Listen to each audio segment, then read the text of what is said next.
बहुत बड़ा मैटर चल रहा है। कई बार मुझे फोन करके आप सब लोग भी मिले मेरे से, लेकिन मैंने ये कहा कि ये राजनीतिक नहीं बनना चाहिए। ये लोगों की समस्याओं का, ये लोगों की आत्मा की बात है और लोगों के यहाँ घर उजड़ने वाली बात है। लेकिन मैं आप लोगों से ये कहना चाहूंगी कि डोंगरीबाज इतना जल्दी नहीं बन सकता, डोंगरीबाज इतना जल्दी नहीं बन सकता और आसानी से भी नहीं बन सकता। आप लोग बहकावे में तो नहीं आना है बिल्कुल आपको, मैं आपसे वादा करती हूँ कि डोंगरीबाज साल और 2 साल के अंदर तो नहीं बनेगा। और जब तक आप ताकत लगाना और कांग्रेस सरकार लेकर आना, हम चाहे सरकार के खिलाफ लड़ना पड़े, हम आपके साथ में खड़े रहेंगे। आप लोगों से वादा करते हैं। सम्मान किया इस गांव में आकर, मुझे ऐसा लगा ही नहीं कि मैं यहाँ की विधायक नहीं हूँ। और आप लोगों ने जिस तरीके से प्रेम बरसाया है, मैं समझ सकती हूँ कि आपका प्रेम आशीर्वाद मैं कभी हमेशा के लिए याद रखूंगी। आज पहली बार इस गांव के अंदर आई हूँ। मैं विधायक जरूर नहीं हूँ सवाई माधोपुर की, लेकिन जिलाध्यक्ष बनने के बाद मैं थोड़ा थोड़ा अपनी जिम्मेदारी समझने लगी हूँ जिले पर। पहले भी आप लोग कई बार मेरी विधानसभा से बाहर के सभी गाँवों से मेरे पास इन्विटेशन आते थे, लोग बुलाते थे कि जंगल में आइए, लेकिन मैं सोचते थे कोई बीजेपी का कोई कांग्रेस के नेता मेरे से नाराज रहेंगे कि हमारी विधानसभा में क्यों आ रहे हैं, तो इसलिए मैं नहीं आती थी। लोगों से कहती थी मुझे टाइम नहीं है। लेकिन अब जिलाधीश बन गए, आप लोगों की क्यों मनोहार की बहुत अच्छी, जैसे कोई ज्यादा मनोहार करता है तो मैं फिर अपने आप को रोक नहीं पाती हूँ। मैं सोचती हूँ कि इतनी ज्यादा कह रहे हैं तो फिर मेरे को चलना चाहिए।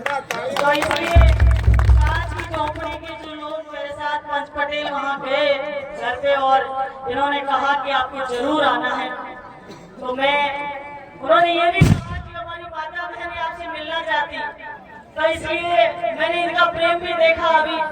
तो माता बहनों की वजह से भी विशेषकर मैं आई हूँ। उन्होंने कहा कि सब गांव वाले इच्छा जाहिर कर रहे हैं कि आप आए, और मैं आपके बीच में आई हूँ। मैंने अभी पूछा, मैंने कहा मंच पर हमारी जो कमेटी के लोग हैं यहाँ की दंगल कमेटी के, मैंने कहा मैं यहाँ पर विकास की घोषणा तो कुछ कर नहीं पाऊंगी क्योंकि न तो सरकार है और न मैं यहाँ के विधायक हूँ। आपके यहाँ से विधायक है मंत्री जी किरोड़ी लाल जी, उनसे जरूर निवेदन कर दूंगी आपकी कोई समस्या होगी तो। बाकी मैं अभी आप सब लोगों के बीच में सिर्फ आप लोगों से ये जो हमारा सांस्कृतिक और धार्मिक कार्यक्रम है उसके अंदर आप लोगों से मेरी मुलाकात हुई, आप लोगों के दर्शन हुए, और जिस तरीके से अभी दंगल के अंदर कथाएं कर रहे हैं, मैं ये चाहूंगी कि जिस तरीके से अभी कुछ दिन पहले मैंने कहा कि भंडारे के साथ साथ हमें और कुछ भी करना चाहिए, शिक्षा के क्षेत्र में हमें कुछ करना चाहिए। आज फिर उस बात को मैं दोहरा रही हूँ कि दंगल पार्टी अभी जिस तरीके से हम नेताओं के गीत जोड़ते हैं उसी तरीके से शिक्षा के क्षेत्र में, आगे बढ़ने के क्षेत्र में गीत जोड़ जोड़ कर जनता को जागरूक करने का काम करें, ताकि हमारा समाज जागरूक होगा। अगर हमारे पास आर्थिक स्थिति हमारी मजबूत होगी तब हम ये दंगल अच्छे लगेंगे।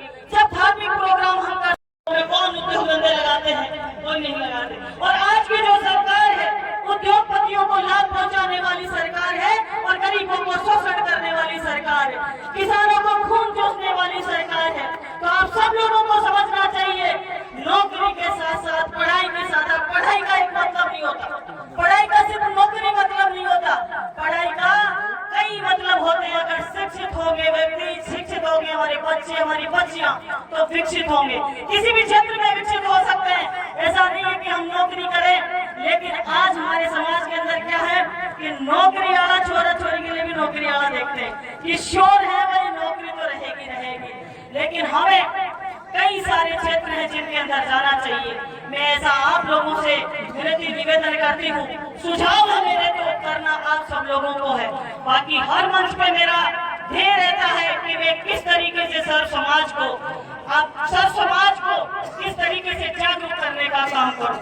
आप सबने देखा होगा कि जिस तरीके से 2 साल से भाजपा की सरकार बनी है, नरेगा नहीं चलाना कहीं पर भी, नरेगा बिल्कुल बंद कर दिया। हम नरेगा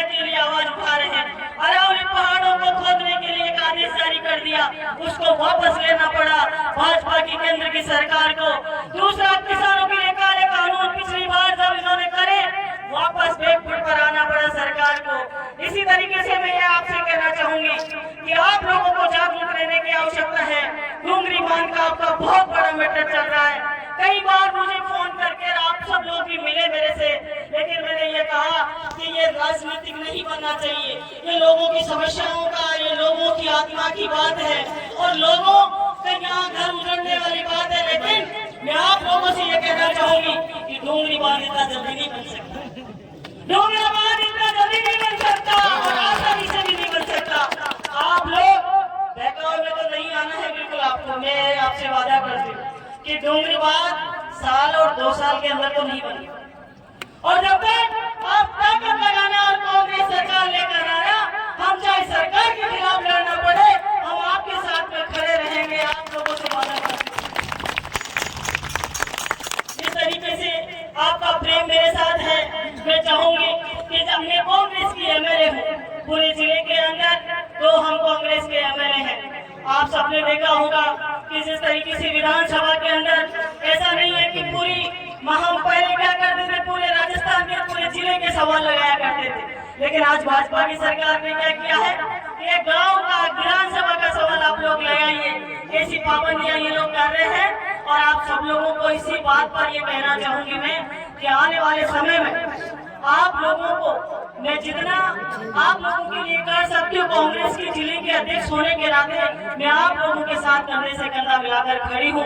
आपके अधिकारों के लिए, आपके अधिकारों के लिए और आपकी समस्याओं के लिए विधानसभा के अंदर लड़ने का काम करेंगे। आप लोगों के साथ खड़े रहेंगे। और इसके अलावा जो आप लोग मेरे से कुछ मांग मेरे से किए, एक डूंगरी बांध की मांग की है आपने, और तो यहाँ मैं विधायक होने कोटे का पैसा दे नहीं सकती। मंत्री जी भी विधानसभा में मेरे को मिलेंगे, उनसे जरूर मैं आप लोगों की जो भी समस्या होगी वहाँ तक पहुँचा दूंगी।